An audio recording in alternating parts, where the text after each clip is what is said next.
Swami ji, fatty liver की परेशानी देश में बहुत कॉमन हो गई है।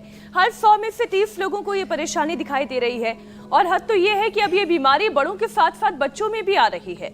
और छोटी सी उम्र में फैटी लीवर जैसी गंभीर बीमारी से लड़े कैसे और बचे कैसे, और वजह क्या है बच्चों को भी हो रही जी? तो देखो, एक तो वजह है अनहेल्दी फैट खाते। चॉकलेट में करीब 40% 50% फैट होता है। नमकीन खाते हैं उसमें करीब 30% फैट होता है। 30-40% वाली नमकीन खा रहे हो, चॉकलेट खा रहे हो, और फिर कहते हैं फैटी लीवर हो गया। फैट की लेयर जमा हो गई, इसको फैटी लीवर कहते हैं। पूड़ी खाएंगे, कचौरी खाएंगे, गोलगप्पे खाएंगे, गोलगप्पे भी तल के, पूरी भी तल के, कचौरी भी तल के, पराठे भी तल के, फिर तलो और पिलो। तले जा रहे हैं, पिले जा रहे हैं, मरे जा रहे हैं, फिर भी खाए जा रहे हैं। फिर ये जो अनहेल्दी फैट है ना, बार बार तले भुने, और घी और तेल भी। वैसे तो सबसे श्रेष्ठ तेल होता है सरसों का तेल, तिल का तेल। इसमें भी लोग मिलावट करते हैं, आज उसके बारे में बताने वाले, और इसकी सही गलत की पहचान कैसे करें। गाय का घी, भैंस का घी, ये भी 1-2 चम्मच तक तो ठीक है, और उसको भी तल भुन करके नहीं, पूरी बना करके नहीं, पराठा बना करके नहीं, घी को रोटी पर डाल करके और तब खाना चाहिए। मक्खन हो तो और अच्छा है, उसको नवनीत बोलते हैं, नया बनाए रखता है हमको।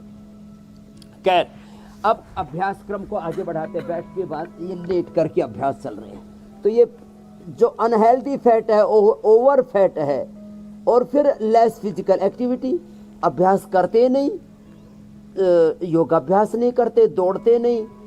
अरे दौड़ो और फिर दंड बैठक लगाओ, योग करो, तब फिर आप घी खाओ, कोई दिक्कत नहीं। पहले हमारे यहाँ दारा सिंह जो हो, चाहे गामा पहलवान हो, और अभी भी जो हमारे पहलवान हैं, वो सब 100-100 200-200 ग्राम घी खाते। हमने भी खाया हुआ है 100-100 ग्राम घी, लेकिन हमें तो फैटी लीवर नहीं हुआ। उसको पचाना भी तो आना चाहिए ना। तो ये पवन मुक्तासन, ये उत्तान पादासन 1-1 2-2 मिनट करें, और ये फैट का कंटेंट कम कर दें। और ये सर्वकल्प, कायाकल्प, लिवोग्रिट, लिवामृत लें। सुबह सुबह अनार खाएं, सेव खाएं, नाश्ते में यही लें। अब कुछ लोग तो बोले जी सेव और अनार तो खा लिया, पपीता भी खा लिया, नाश्ता तो बता दो, मूली भी खा ली। तो मैंने कहा और क्या खाएगा भाई? खाना क्या है स्वामी जी, क्या नहीं खाना है ये तो आप बताते हैं, लेकिन खाना क्या है फिर हेल्दी लीवर के लिए ये भी बता दें, जिससे कि डाइजेशन जो है वो प्रॉपर रहे, इनडाइजेशन की परेशानी ना हो। क्योंकि गैस, बदहजमी, एसिडिटी ये तो बड़ी कॉमन प्रॉब्लम है। हर दूसरा तीसरा शख्स से कहता है किसी को बदहजमी होगी, नहीं तो किसी को गैस होगी, नहीं तो एसिडिटी होगी, और वजह पता नहीं है। क्योंकि खाना क्या है ये नहीं पता। ये नहीं पता। तो एक तो ये करें, सुबह अनार खाएं, पपीता खाएं, सेब खाएं, अमरूद खाएं, अनार और अंगूर खाएं, और मौसमी, नारंगी, संतरा, ये सब खाएं। तो लेकिन याद रखें, जब बहुत ज़्यादा डाइजेशन की प्रॉब्लम आ जाए तो बस यही नाश्ता है। फिर जब खाना खाएं ना, तो एक नियम बना लें। ये नियम मैंने भी कई वर्षों से बनाया। हमारे गुरुजी ने हमको सिखाया, अनार खाओ। अनार खाना, हमारे डॉक्टर नीरज जी 40 वर्ष का उनका नेचुरोपैथी का एक्सपीरियंस है। वो कहते हैं पूरे शरीर को अंदर से धो देता है, वॉश आउट कर देता है, सारे विकार, टॉक्सिन, ऑक्सीडेंट्स, इन्फ्लेमेशन, सारे इन्फेक्शन, सारे बैक्टीरिया, वायरस, सबको बाहर निकाल देता है अनार अंदर से। तो अनार, पपीता, सेव थोड़ा ही खा लो। एक अनार पूरे परिवार के लिए पर्याप्त है। थोड़ा थोड़ा अनार, थोड़ा पपीता, सेव आदि खाया। उसके बाद में जो है साग सब्जियां और जो भी खाना है वो खाएं, और अंत में मिष्टान्न खाना है वो भी थोड़ा सा खाया करें, बहुत ज़्यादा ना खाएं। चाहे वो हलवा है, चाहे वो लड्डू जलेबी है, चाहे और तमाम तरह के आइसक्रीम आदि, पता नहीं क्या क्या चीज़ें खाते पीते हैं। तो थोड़ी मात्रा में खाएं, ज़्यादा ना खाएं।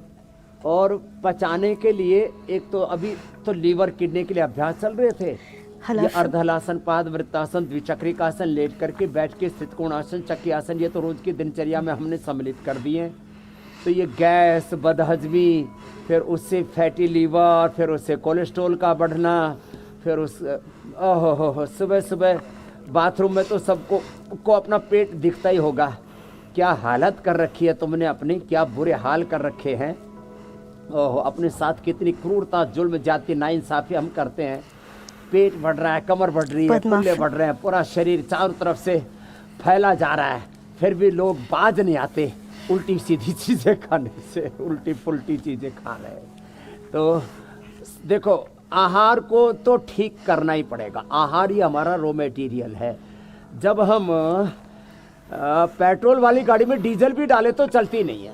आदमी जो है शरीर को खींचता रहता है, ढोता रहता है, फिर जब ये पूरी तरह से जवाब दे देते हैं ना, फिर कहता है अरे भाई मर गए रे, अब बचाओ।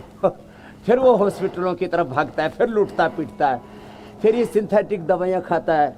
तो फिर योग आयुर्वेद में आओ, पंचकर्मा षटकर्मा को अपनाओ और नया जीवन पाओ। तो प्रकृति, निसर्ग सबसे बड़ा समाधान है। प्रकृति से दूर हटेंगे और ये तो समाधान रोजाना पेड़ लगेंगे, जड़ों से जुड़ो, बड़ों से जुड़ो, पेड़ों से जुड़ो। रोजाना इंडिया टीवी के जरिए लोगों को मिल रहा है। 7:56 बस 40 मिनट का वक्त आपको निकालना और इस 40 मिनट में आपकी बहुत सारी समस्याओं का हल स्वामी जी आपको देंगे।